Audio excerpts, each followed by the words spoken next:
matur sembah nuwun. Assalamualaikum Mas Gareng. Waalaikumsalam warahmatullahi wabarakatuh. Alhamdulillah. Nggih. Dalam rangka hari jadi Kabupaten Ngawi sowan wonten ing alun-alun Mas Gareng. Alhamdulillah Mas, lek kula ngimpi-ngimpi petang tahun kepungkur lagi sowan mulih mriki. Oh riyen pun nate. Nggih, hari jadi keletan pandemi, keletan blong. Blong. Blong tegese boten ringgitan. Nggih. Terus enten ringgitan nggih boten diundang. Ning alhamdulillah sapa sing telaten ya bakal kerejeken. Nggih. Buktine sakniki kula nggih titimbali mriki. Pancen nuwun sewu para pepunden ingkang ngasta bawat adil wonten ing Kabupaten Ngawi menika sangat merata. Tegese ngeten Mas Gareng. Pripun? Ingkang dipun tampilaken menika mboten namung dalang-dalang utawi seniman pelawak saking Jaban Rangkah di luar Kabupaten Ngawi, namun juga selalu mengangkat ya kuwi kekuatan lan uga prestasine piyai Ngawi, seniman-seniwati, dalang-dalang cilik Ngawi itu sangat hebat. Ngono kuwi. Pancen berarti Ngawi karakternya kuat karena budaya itu cermin dari karakter suatu masyarakat di daerah. Leres. Wong putrane Pak Antok kuwi, Pak Babu kuwi panjenengane kuwi ya kagungan putra sing asmane Mas Dio, kelas 5 SD ya dadi dalang. Wah, kula pujiaken dados dalang kondang Pak, boten sanagap dalang liya-liya, cukup putrane mawon. Denggelmu ya pujimu elek. Lah aku mangan apa? Ora. Lho kuwi urusanmu sing penting ngangge gareng lho, Pak. Siap, mangke gareng saking Palur, Karanganyar. Ya, ora payu jira, payu kabeh. Aku kuwi saking sumengko, saking senengku tak budali gasik aku wis. Nggih. Semarang kene iki yen ditempuh lewat jalan tol Kak. Wong Kowe iki wong lawas ketoke katrok men to. ngapa to? Jalan tol. Lah sing ketok katrok iku kowe. Kok iso? Tulisane apa? TOL. Diwaca Tol. tol lah iya. Ning kaprahe umume nyebute jalan tol. Lah saiki yen kaprah apa sebabe jalan tulisane tol kok diwaca tol? Lah ya kuwi to. Nah, walah kowe marai pemikiranmu cupet kok. Sik yen kowe iso merdekke tol, TOL tegese piye? Tol kuwi iki sing jelas ya. Nggih. Kuwi tanpa prapatan. Ya ora? Iya ora nek critane tol ngangge Bener prapatan. apa ora? Ya bener. Bener kok protes. Angele ora. Oh, Hmm. ora entuk dienggo Car Free Day. Modar kowe ning ngono Car Free Day. Heeh ya. L lokete akeh sing buka gur siji. Mula kemacetan biasane ning loket kuwi ning saiki wis tertib kabeh wis dibuka bahkan ada loket cadangan. Ning sejatine kenapa tol kok diwaca tol? Kuwi dijikuk saka basa Arab ning surat Al-Fatihah. Nggih Pak Haji, ngoten nggih Pak Haji. Lho, lah kowe ora ngerti. Kae kowe tau maca Al-Fatihah ra? Kae ono ayate sing berbunyi ihdinas siratal mustaqim. Kowe iki ketoke kaji sing kok apalne ya pas tol kuwi tok. Tak apalke mergo penting. Tol kuwi jalan yang lurus. Wong urip kudu lumaku ana dalan sing lurus ora kena nerak aturan. Oh, ngono. Mula tak apalke, mula selama saya hidup saya jangan sampai nerjang aturan agama lan negara. Uripku adem tentrem. Oh, ngono. Ora nerjang aturan agama karo negara. ya, aku nekseni Piyai Ngawi nekseni lho. Ayo. Bar iki kowe mesti apa kuwi joget terus bareng karo sinden nembang. Yen nganti tanganmu mak-mek ya to. Yen kuwi ora nerak aturan kuwi hobi, Mas. Malah. Hobi kok diseneni. Lah wong jenenge iki aku arep crita lho iki. Piye ceritamu? Iki perjalanan saka Semarang tekan Ngawi iki. Ngawi. Aku rene iki diundang Ngawi. Nek kene iki ora teko dhewe diundang, ku tegese diawe. Oh iya, wis sing waras ngalah ya. Mlebu ya aku tak ngalah we. Mlebu jalan tol weteng luwe kepengin sate metu saka tol ning Jalan apa kutha entuk pitu. Apa kuwi? Kutha entuk pitu kowe ora tau piknik kok. Semarang tumuju kene iki mesti ngliwati kutha entuk pitu. Kutha entuk pitu. Kowe ngerti lah Semarang? Heeh. Yen arah rene terus ngliwati. Salatiga. Lah ya salah telu lah entuk pitu. Angel men to ki bocah iki. Aku iso asam lambung musuh awakmu iki ora. Lah wong kowe iki jak pinter ame matematika sithik kowe kok bingung. Ngono. Guru harmoni Salatiga entuk pitu to ta ora. Loh, lah yen iki pancen gaweanku kuwi. Oh iya iya, heeh. Menggawe buderke dalang iki gaweanku. Terus piye? Ya mangan sate bablas tekan ki alhamdulillah lho Mas. Piye? Alhamdulillah tole mundak. Tol mundak kok malah alhamdulillah. Loh, disyukuri karena pendapatan dari tol sebagian untuk membangun wilayah Indonesia. Oh, ngono. Loh, iki sing bingung bengi iki aku ki biasanya nerjemahke. Ah. Bareng ulang tahun Ngawi kok triple six iki sing bingung aku. 666. Ning ya kurang akal apa iki sing diarani ya kecanggihan manusia dituntut tut jamane. Nut jaman kelakone. Nut jaman kelakone. Tatut ora ya. Nut jaman kelakone. Nut ki lho, nut gamelan ki lho, nut. Kuwi notasi. Lah iki padha wae ki lho. Nut ing jaman kelakone. Yen ora bisa nerjemahke ulang tahun yang ke-666 aja gareng. Wes. Lah ngopo masih tak go makani anak bojo kuwi iki? Lho, iki tantangan kanggo jenengan. Oke. Ki 6 sing pertama. 6 pertama. 6 kuwi saka cekakan kalimat nampak kemajuan pembangunan di semua lini. Ya ra? Betul. Ya ra? Ya ra? Iya bener. Sing banter to yen ngakoni wong pinter sing banter. Iya cerot. Iya. Lah kowe ora banter kok cerit. Terus 6 yang kedua. 6 unsur Forkopindo semuanya berperan dalam kemajuan pembangunan Ngawi. Ramudeng nggih, Forkopindo ki apa ramudeng? Forkopimda. Ayo ya padha edah karo ndo kari motol karo tul ora mbok salahke. Ya wis, Ayo, kuwi apa wae 6, ngerti ra? Ora ngerti. Bapak Bupati, Bapak Wakil sak jajarane kuwi siji. Heeh. Bapak Ketua DPRD sak jajarane loro. Bapak Kapolres sak jajarane, Bapak Dandim sak jajarane, Bapak Kepala Kehakiman sak jajarane lan Kejaksaan sak jajarane. Pek apal men awakmu. Lho aku ki mantan bupati batal kok. Lagi mantan ki lho, wis dibatal. Mantan ki wis kelakon ya. Wis kelakon, calon. Nah, kuwi 6 yang kedua. Lah yang terpenting apa to sing dibangun ning Ngawi? Yang dibangun di Ngawi 6W. Apakah itu? W pertama waras. 2, Wareg. 3, Wisma.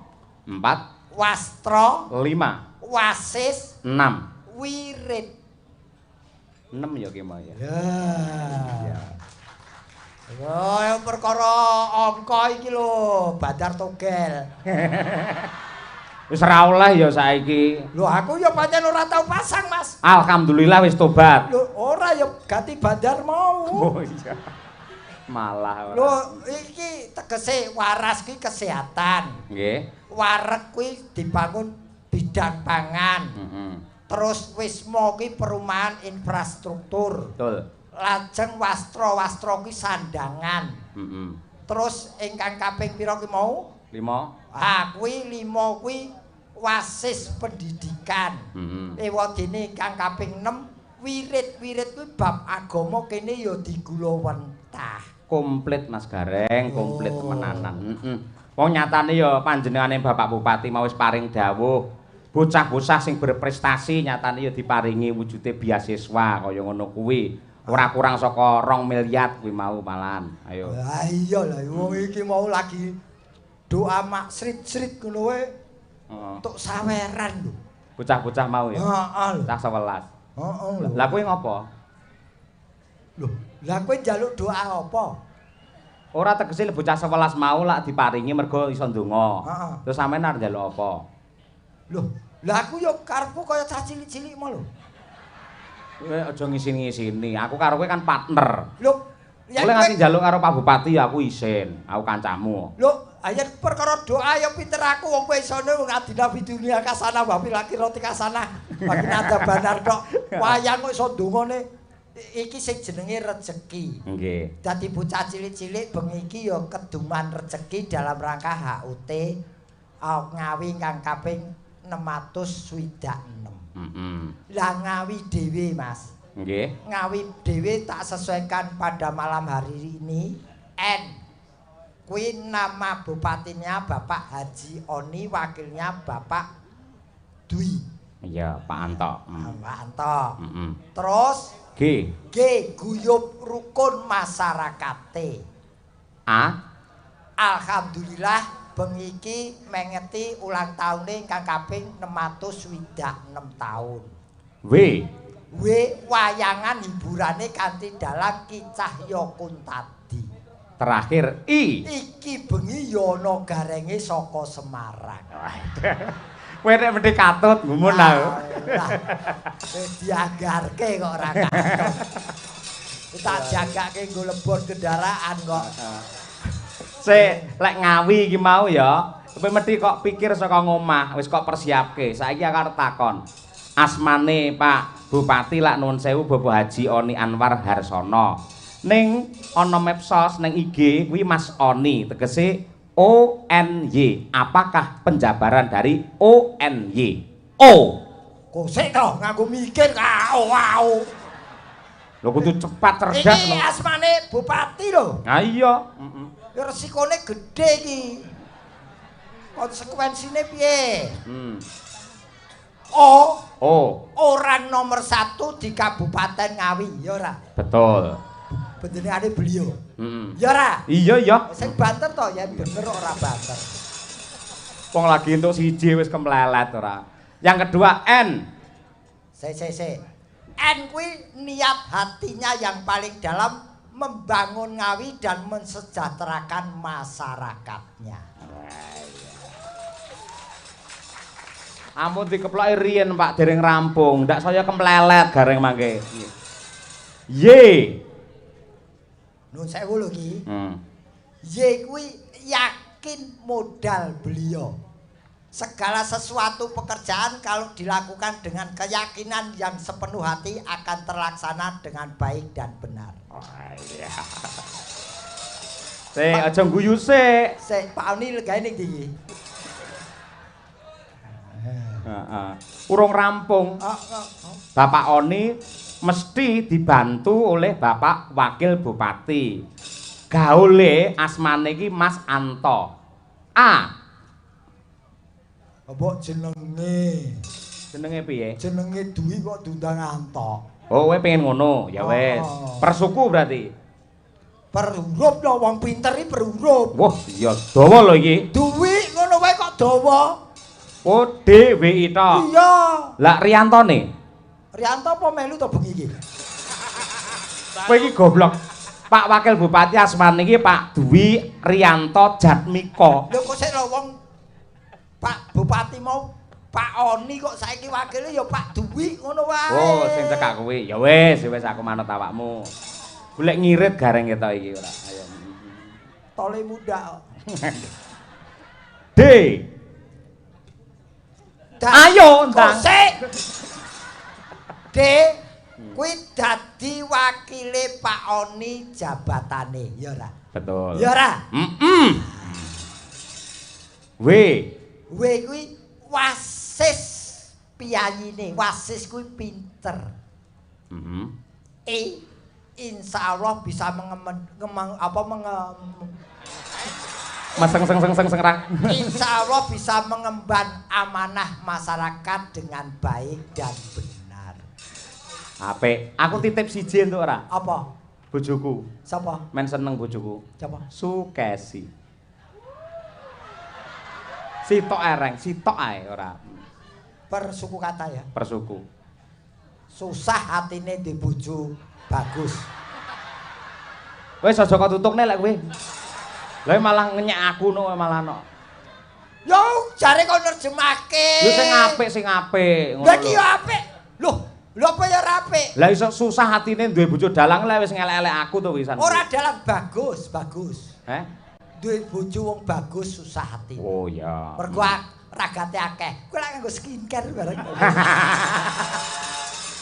Saya ngerti kowe. Ngerti wae. Kowe cuci mulut, cuci muka bola-bali kok. Malah mangan cuci mulut ora. Susah iki mergo makan biaya iki lho kowe. Heeh. Susah piye mau? Susah atine mergo duwe bojo bagus. Iya. Ke.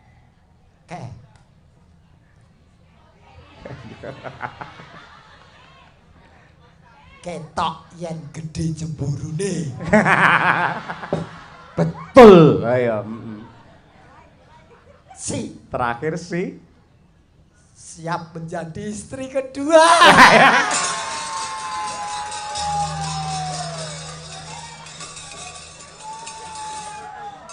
Kalau dibilani karo ibu-ibu lho. Nyuwun sewu. Sampean seneng kono seneng. Ning enek sing ora trima. Mak-mak iki bolo aku, nggih to? Oh, bapak-bapak ora trima lho. Mak-mak ya mesti ora trima wong ora tak kirimi kok. Saya kaya transfer ae. Gak boleh. Oh, cocok jenenge bojone barang kowe ngerti bar iki aku ora dikeki rokok lho karo bojomu. Ya urusanmu mau ora ngelem malah ngelek-elek kok ya ora. Ya piye? Aku ki ora ngelek-elek. Esi ki dielek-elek kok ngopo tetep apik becik mergo aku ngerti bibit kawite. Wiwit isih bocah sing ngomong ya aku. Alah, ngono ya. Lho takonono ki urung iso ngadeg ki lho. Sing ngedeke sapa rumahmu? Awakmu to? Loh, ya wong tuane kok aku. Tak kira awakmu ora. Oh, tak golekne kanca Mas Gareng. Sapa? Mbak Elisa Orcarus Alaso. Wah, ini juga sangat dinanti-nanti oleh warga masyarakat Kabupaten Ngawi. Coba kaya apa? Dikormati cublak-cublak suweng. Yo, dados Mandanggara.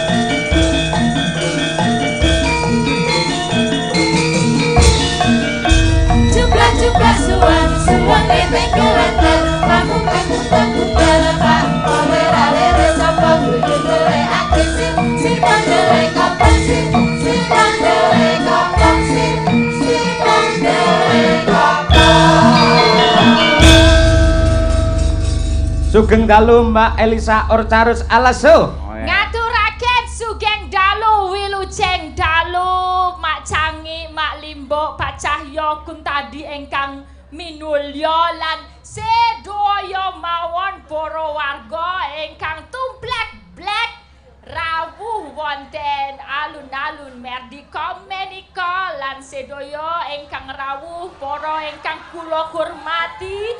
Kula ngaturaken wilujeng dalu. Mas aku izin ya Mas. Nyandi. Aku ngrungokke suarane cah iki blek pipis. Bocah iki kok pilek ora mari-mari to iki. Lah iki pancen bocah iki asline saka Sulawesi kok. Iki gelem nyandang Jawa, gelem nyindan alhamdulillah. Mula yen enek tembunge Mbak Elisa sing kleru, sampean piyai sepuh wajib sing benerke ngono. Oh iya. Jangan lho Pak De. Hah? Menawi kula wonten ketal-ketul atur, kan menawi kula wonten ketal-ketul atur, Kedal-kedul. nggih. Tembung kedal-kedul ki. Kital-kidul. Ya itu. Kital-kidul ora kedal-kedul.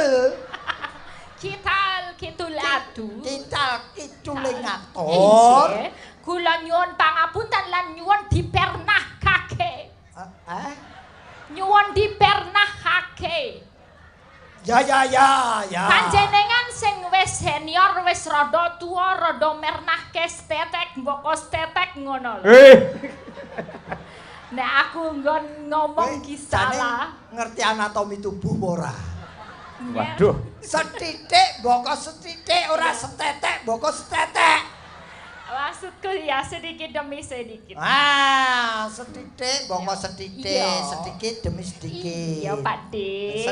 Nah, dadi ora apa-apa. Ana klerumu aku sing benerke wong gandeng kowe iki ya dudu cah tanah Jawa delus utawa cah Jawa asli. Injih. Yen ana klerumu ya ora masalah. Sing penting kowe tetep belajar. Iya, mau Pak Dik kan mangkat sekotol to. Aku ya sekotol. Suwi-suwi marai mengkirik to reng ngomongane reng. Tol. Iya. Tol ora nganggo ha. Aku gak pakai H. Ketoke pancen sing rada suda rungon sih.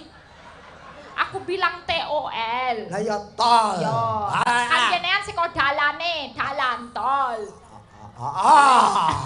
Nek aku saka daerahe, saka toli. Oh, toli iki Sulawesi. Genah reti to. Mlebune Sulawesi ngendi toli-toli? Sulawesi Tengah. Kuwi kabupaten apa kota utawa Ya kabupaten daerah kuwi nggon pinggiran, nggon banyu. pantai. Lah ya pantai iki isine apa?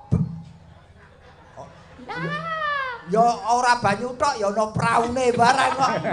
Ya anu toli-toli, desane. Keh daerah mriko nek sing bapake. Heeh. Nek boke beda neh.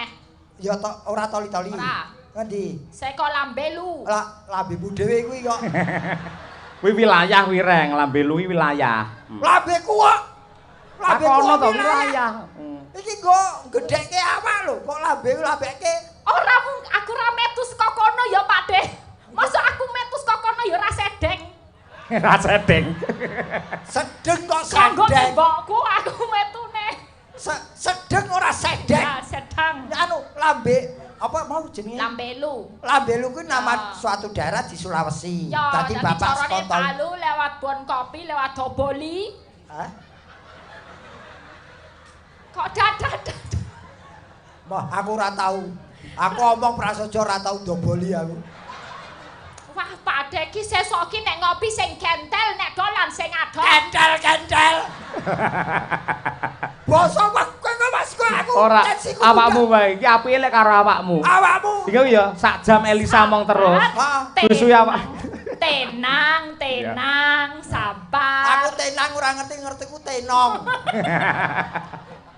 Wah, kowe iki iso iki lho nyambut gawe sewengi iso stroke lho ngene iki. Lah ngopo kok setro? Lho, yen pawakan rupa ki Entuk ya. entuk nglawuhi. Nglawuhi. Nglawuhi tegesnya apa? Yo iso gelar, iso gulung. Nglawuhi iki enak disawang. Sedep. Enggak, lawuh itu bangsane pitik, dodol, tepong itu lawuh. Terus aku mbok padake apa? Bener, Mbak, bener. Mbok pangan aku. Mudiar kowe. Arep dahar Pak Haji? Ayo. Adeng dahar panjenengan Pak Haji. Jawab reng, aja meneng ae. Rawane bareng nesu mekroke. Apa sing mekrok opone? Lho wong aku salah siji mbok uring-uring wong kowe salah terus ora tak apa-apake lho. Oh, kula mboten nguring-nguring sakniki niku jenenge tanya. Nek rareti takon kuwi sing bener kan niku. Iya, dadine aku nek misale ora genah ora kok njuk bablas terus ning aku tanglet. Apa? Tanglet nyuwun pirsa. Oh, tanglet nyuwun pirsa. Wah, jane wis anu apa nganune iki bahasane sakeh. Anu kosakatane sakeh. Akeh ning ora cetha. Lah, iki ngene, ben cetha, engko tulung dibenerke. Mbak Elisa aku nyuwun. Inilah dalam rangka hari jadi Kabupaten Ngawi yang ke-666. Monggo jenengan basa Jawa mlipis ngaturaken sugeng. Engko yen enek klerune mboten masalah. Nggih, nggih. Enggak apa-apa beneran. Nggih. Saiso-isoku. Saiso-isone mboten napa-napa. Pokoke iku malah saya salah, kula malah saya seneng. Mergo niku gareng saya mumet niku mangke. Ayo. Nggih.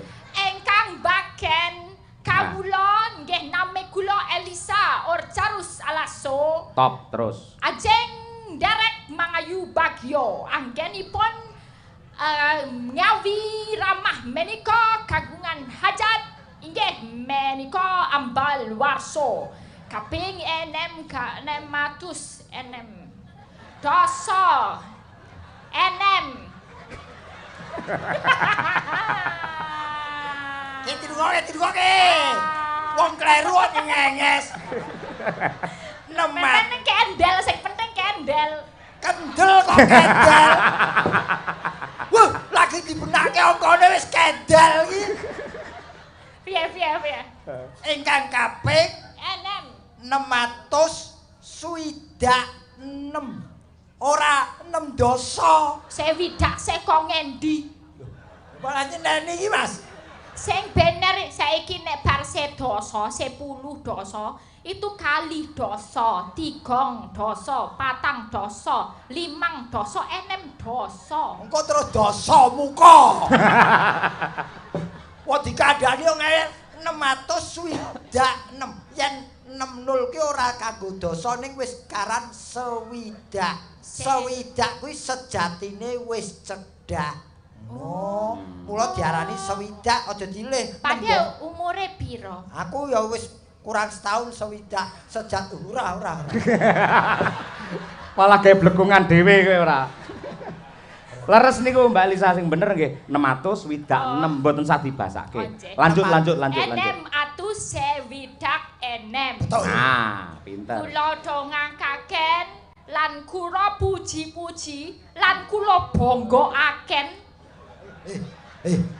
Ora ana bangga ki wong dicekel terus ngene iki bangga. Apa? Gimana? Terus gerak pola ngene iki bangga.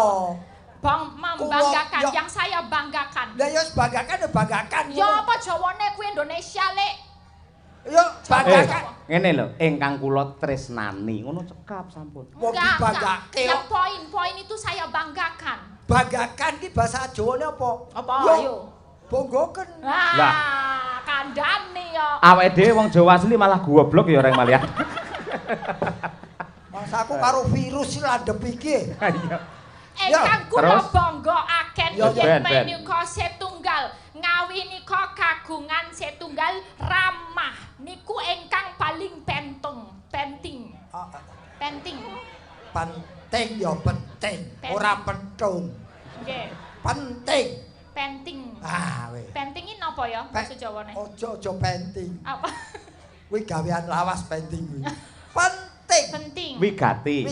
Ingkang paling wigati. Betul. Ramah. Ingkang kaping kalih inggih menika petani. Petani. Petani iki gambar pulo kae peta. Petani enggak aku pernah tahu kata petani. Petani itu cari tumo. Heeh. Tumone gareng, ya. Petani. Ayo gaene didis. Jadi itu kesuburan dan yang paling dibanggakan menika inggih menika pari hasil bumi saka masyarakat Ngawi sing dinikmati sama wong sak Indonesia. Betul. Kuwi. Nek pancen isih ana panggonan sing dianggep isih durung duwe det utawa dene miskin ora masalah sing penting duwe ramah. Apa to sing manfaate ramah reti ra Pak Dik? Apa? Manfaate ramah gampang. Nek awak dhewe ra det garek takon tanggane. Bu, kowe jangan apa? Nah. Kene njaluk, jangan bayem, kene aku njaluk. Ah ning pasar barang.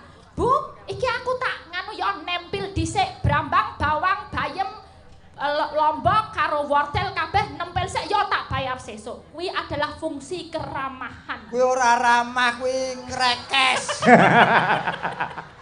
Ngemis ora ramah. Loh, itu tuh penting loh Pak Desa iki bayangno uang nek ora mementingkan keramahan kaya aku misalnya anak muda zaman sekarang sing penting nyambut gawe umur 25 kerja tekan umur 45 aku wis sukses aku iso pensiun dini betul tapi terus aku arep ngopo pas zaman aku umur selawe aku ora tau layat ora tau menyang nek ana pernikahan ora tau awor tanggane nek ana bot repot ambasan umur 60 aku ra duwe kanca arep ngopo tingak tingu. Betul. Bener toh? Betul iki. Kuwi nek wong mementingkan pekerjaan, tapi nek awak dhewe ket umur selawe awak dhewe awor tanggane, ramah tamah. Ngerti bot repote tanggane, kancane butuh apa direwangi. Sesuk umur 60 nek ana apa-apane, aduh Bu iki aku encok. Apa ngalapor Pak RT?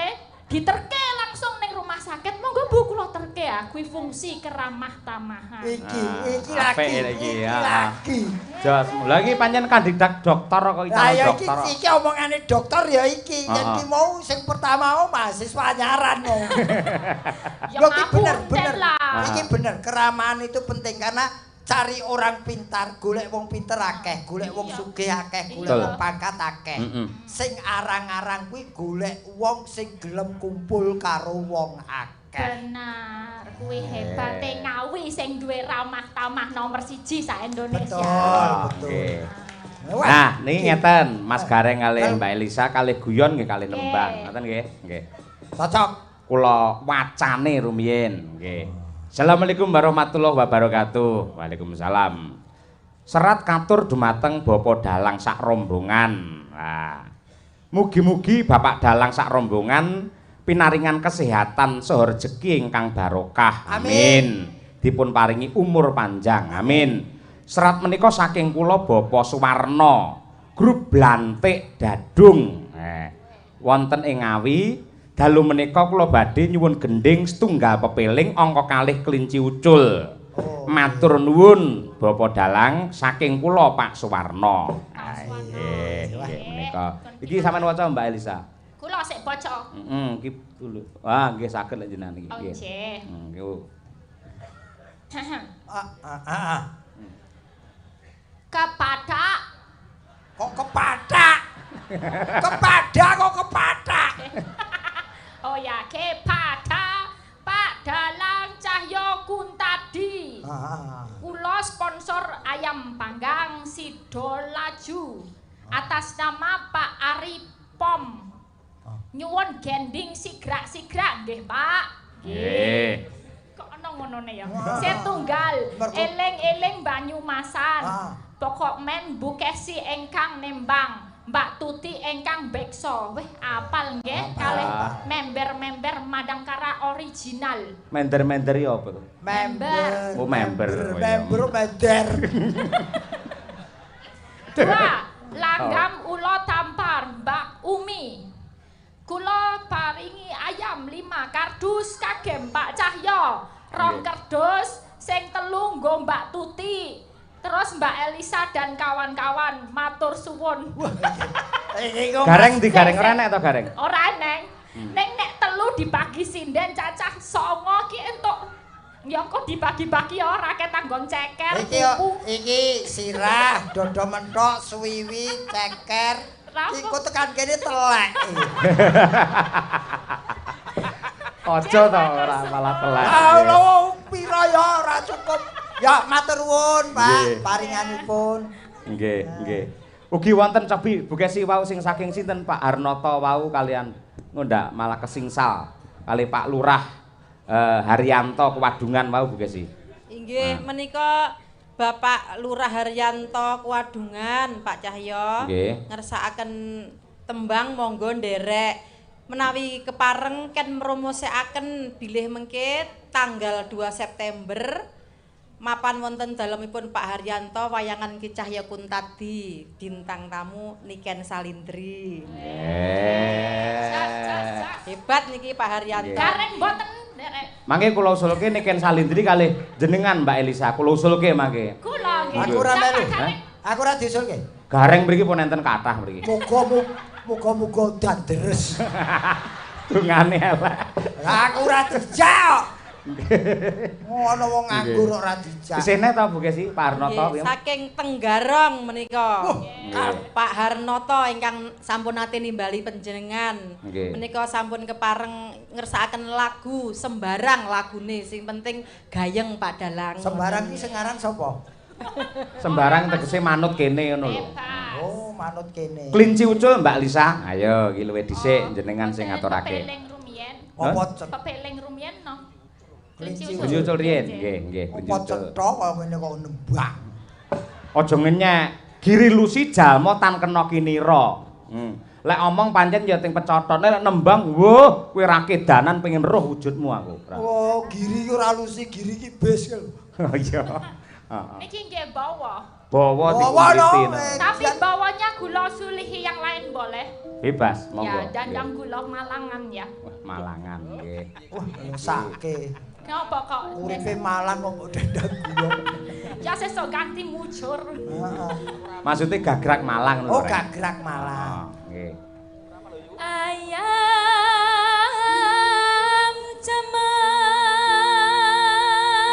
cemang kang mubelnya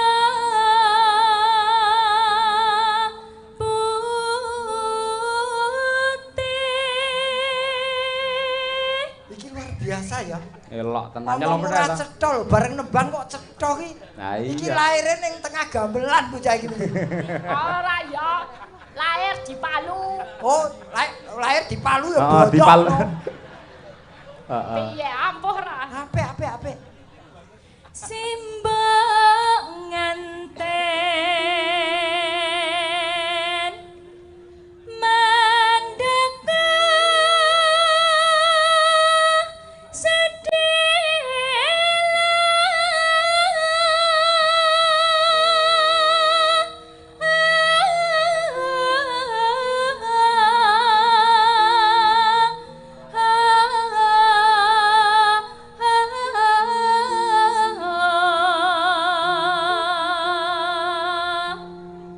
delima putih kambange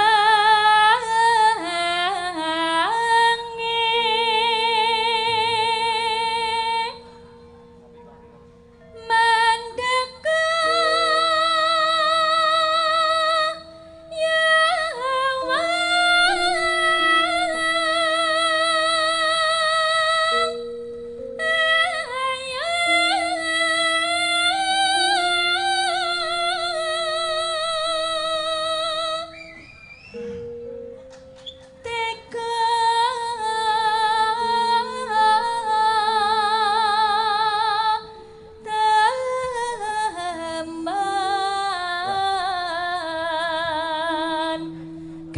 cuaning ati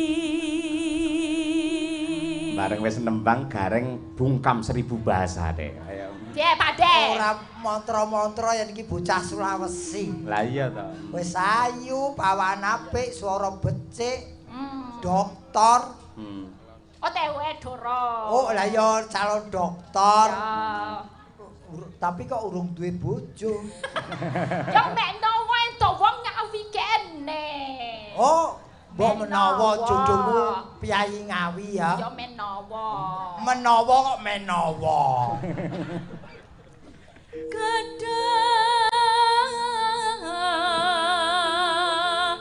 Gedang gedang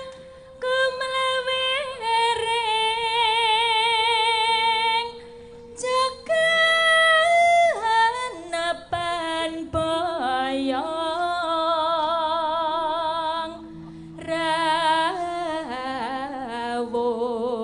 rawuh pidangan singa miruta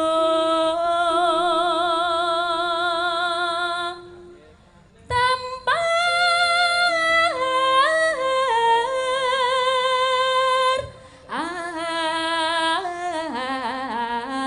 alit kinarya cancangan sapi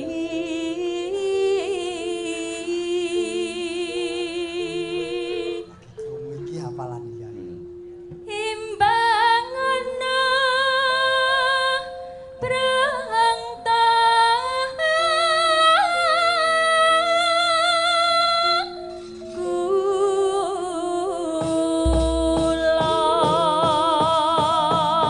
Tepuk tangannya mana untuk Mbak Anissa? Luar biasa.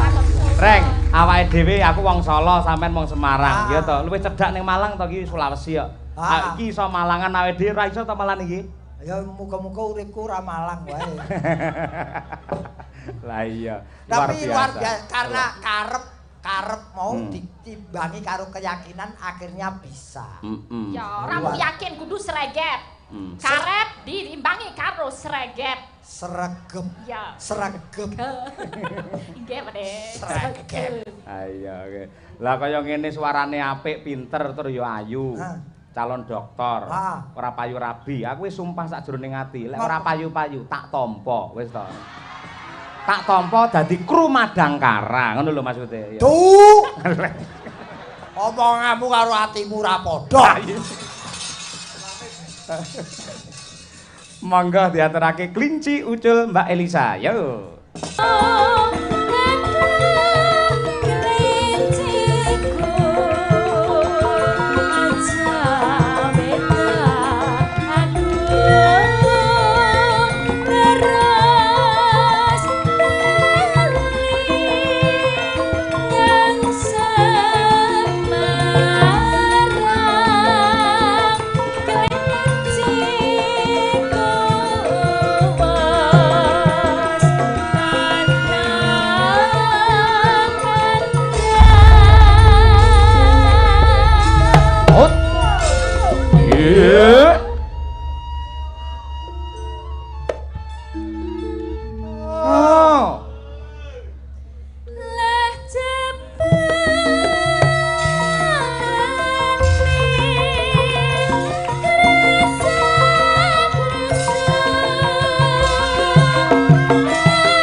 Ajeng tepu ndi, Mbak? Nang ndi kowe? Kowe arep napa? Kowe arep derep apa piye? Mboten yo lenggah. Manut komandan. Komandan ki nulung merintah jangan sampai pergi dari tempat. Mbak Lisa. Pun saya napa dereng? Mboten kula mboten nonton saya. Lek saya istirahat mboten napa-napa. Komandan malam hari ini manut kalih jenengan, ya. Aja percaya kalih lambene gareng, nggih ta? Sak penake mawon. Nggih, kula nderek Pak Dalang iki. Nderek kula nggih. Ate uko malam ning dinggon iki wong lanang karo wong ayu itu tepat. Ya ben to nyapa to wong sane dhewe-dhewe. Aku ngadeg ora diperintah istirahat. Barang kono ana wong wedok ayu langsung saya. Nakoni saya iki mak kaping-kaping. Lho iya no, sampeyan lek piyai Jawa terus karo aku wis akrab. Lak Mbak Lisa lek pendatang, ya to. Aja nganti atine digawe cuwa, digawe gelo. Men seneng lek nganti mutung ora seneng karo budayane awake dhewe melu cilaka lho, ngono kuwi. Heeh, wis kono, enggak. Kok ngono sih sebenarnya? Apa kowe komandane nang kene? Kok ngongkon lungguh? Lah kula ya manut kowe jare mbok kon istirahat. Sapa sing aku ngongkon aku nari iki sik kok ya. Oh. Nggih, sajatosipun kula niku remen menawi caket panjenengan. Sami kula ngoten. Nanging kula nggih kemutan. Bener ya, ingat itu kemutan ya. Dulu saya di sini waktu ulang tahun Ngawi ke-661 sama Pak Seno Nugroho waktu itu belum jadi bintang tamu. Jenengan. Bintang tamunya adalah Abah Kirun. Nah, di situ memang Pak Seno memberikan ruang untuk sinden-sinden bisa tampil ke depan. Dadi iso berekspresi, iso ngetokke keahliane, dadi muncul kaya aku saiki. Dadi aku ya pengen kanca-kanca sinden. Dadi malam hari ini pertama jenengan menjadi bintang tamu di wayangan Ngawi nggih? Ya, bintang tamu di sini, tapi kalau tampil di sini ini udah pernah 5 tahun yang lalu. Hari jadi kan ini baru ini jenengan jadi bintang. Artinya bintangnya 2. Aku juga bintang, kamu juga bintang. Nah, kae garenge kayak bintang 7 kan. Bintang 7. Obat sakit kepala. Nggih, Mbak Umi Habibah. Nggih, kae coba iki. Lunggone. Enggak usah sewot sih, Pak Dek. Semangat ya. Kuat toh? Kuat toh? Cek kuat ngadeg ora ngono. Kuat ngadeg ora ngono lho. Oh, mingsi. Mingsi. Kata-katane. Ku tak tang dang Umi Habibah Ponorogo. Yo.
Asli Jawa Tulen. Ora usah mbok kandhani.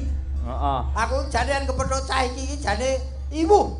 Cah iki sing ndi? Iki Om Pipah iki. Ngaten napa? Aku ketok tuwekku. Sebabe. Lah wong iki biyen jane nonton wayang wis ubelen nyelempit ning gong ngono lho. Saiki iso ngadeg gejejer ning kene. Dadi sidenmu kuwi apa ora wis tuwik iki? Ya ora ngono, ngurmati karo Pak Degareng ya. Coba disapa dhisik, sungkem sik. Wilujeng dalu, Kong. Ora dihormati ra patek. Lho, pripun to jenengan? Ya aja tuwek-tuwek to. Ya aku rasane wis tuwek ning aja Kong. Lah pripun? Om. Ya Om sik. Oh, ya Pak De. Bener Om mau lho. Om apa? Omplung ngono lho Om Ndang. Go paidon kok piye? Oh, ya wis ngene wis, sakarepmu. Sebutan apapun tidak masalah, sing penting kowe tetep ngajeni marang wong sing luwih tuwa. Nggih, Kong. Ya. Ya tuh. Aja Kong, eyang ngono lho. Nggih, Eyang. Anu ongkong tibane, yangku tak dikira aku sing bau reksa. Oh, nggih. Wah, iki jane yang sing bau reksa. Ning tenan, saiki umurmu pira to, Nduk? 2 Pas kuwi, ra entuk dinyang. Pas. 20. Nggih. Sing sekolah. Tasih. Neng ndi? Ten isi Surakarta. Isi Surakarta. Kowe murite Kota Ogrok kuwi to? Denggelmu mlocot iki. Aku iki dosene otok-ogrok ora. Lah dosen iki karo aku Kota Ogrok kowe. Ha iya. Ya murite Mas Cahyo. Nggih. Karo Mbak Kesi. Nggih. Ya ditenani, sapa ngerti rezekimu ya ning kono. Nggih. Ya. Nggih, Kong. Aja banter-banter to kunge, nggih wae.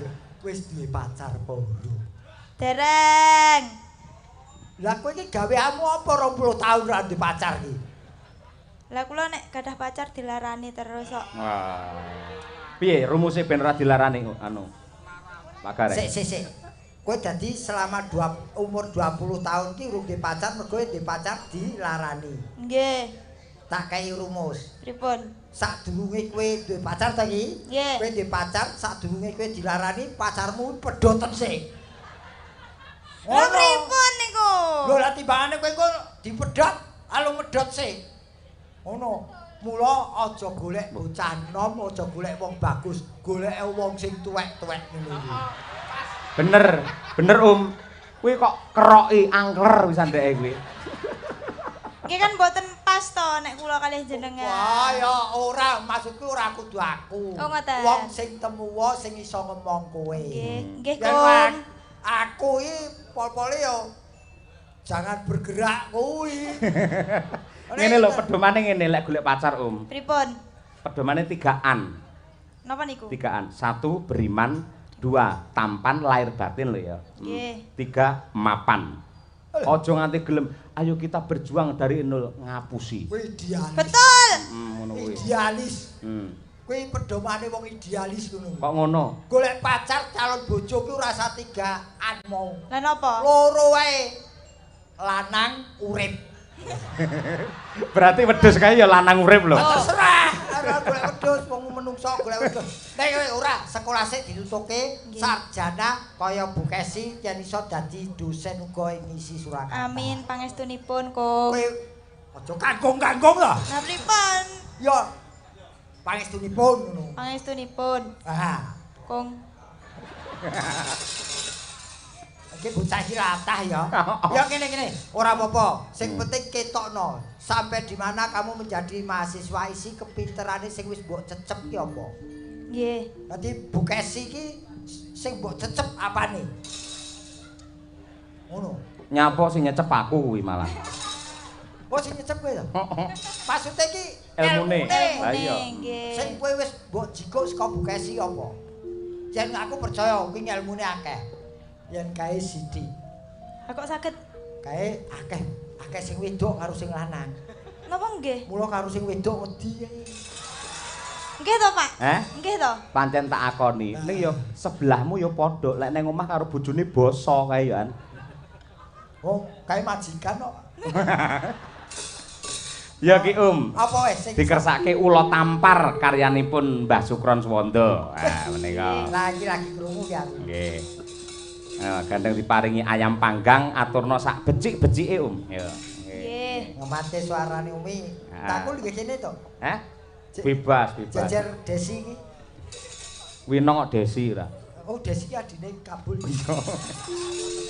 Ngawut ae.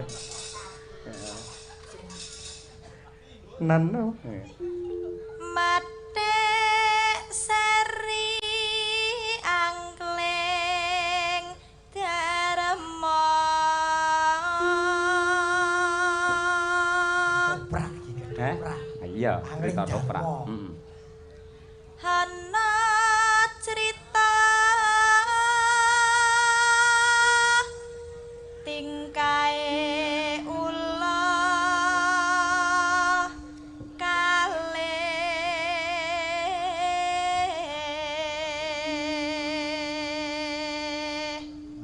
Nano. Ingkang samya jumburaya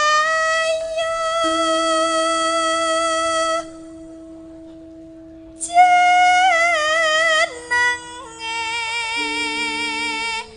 ula tampar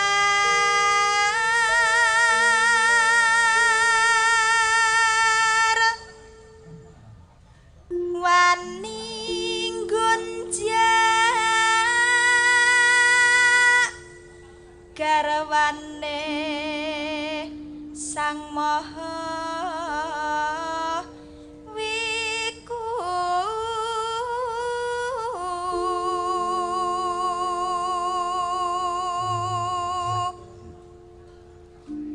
anenggih kinaga raja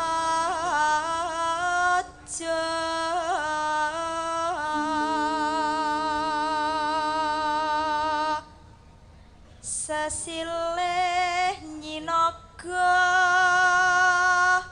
kini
Suwuk siswa budaya ki mau. Suwuk siswa budaya. Dok.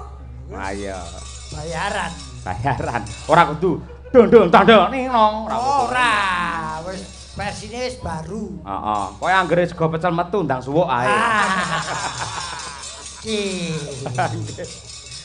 metu sego kok pas nyambut gawe manganku kapan iki?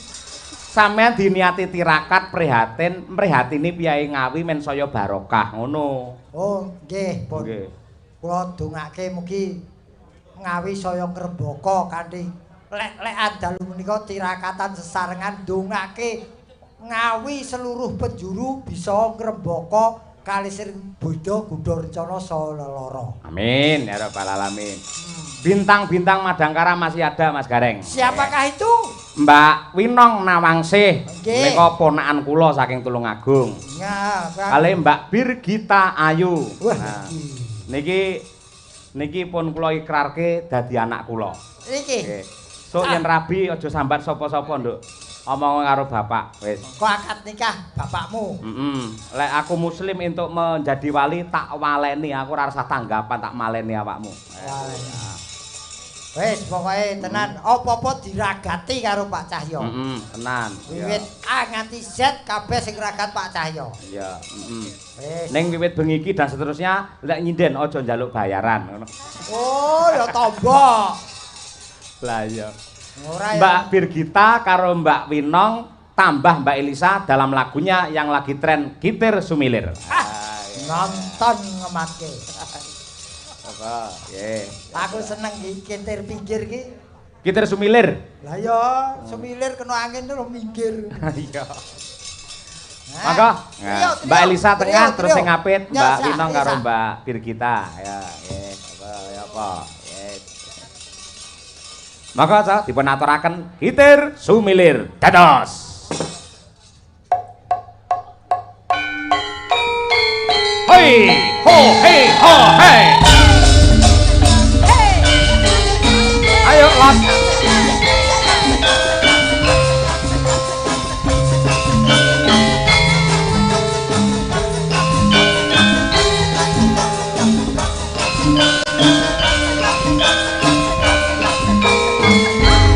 Hey, oh,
Mbah D Giatun wonten Blitar, Pak D Kowo Sugeng Laras. Seluruh warga masyarakat Kota Ngawi tetap ramah dan barokah.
Elak tenan.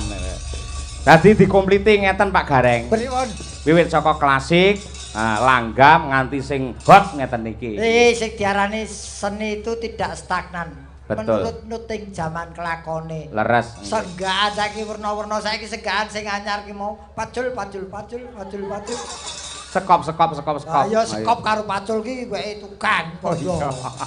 Wah wis jan gerakane sindianmu luar biasa. Iya. Cah telu joget iso horeg kabeh. Heeh, Pak. Kaya gempa bumi 6,5 skala Richter.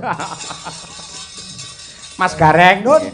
Mangke gegojekan kalajengaken wonten ing gara-gara. Derek Mas derek nego dawuh. Tetep meminta dumateng Sih Nugrahane Hyang Agung. Nggih. Mugi-mugi sedaya warga masyarakat Ngawi tetap ramah dan juga selalu membawa barokah. Amin. Kula tak mbacukne gelar cerita Mas. Monggo.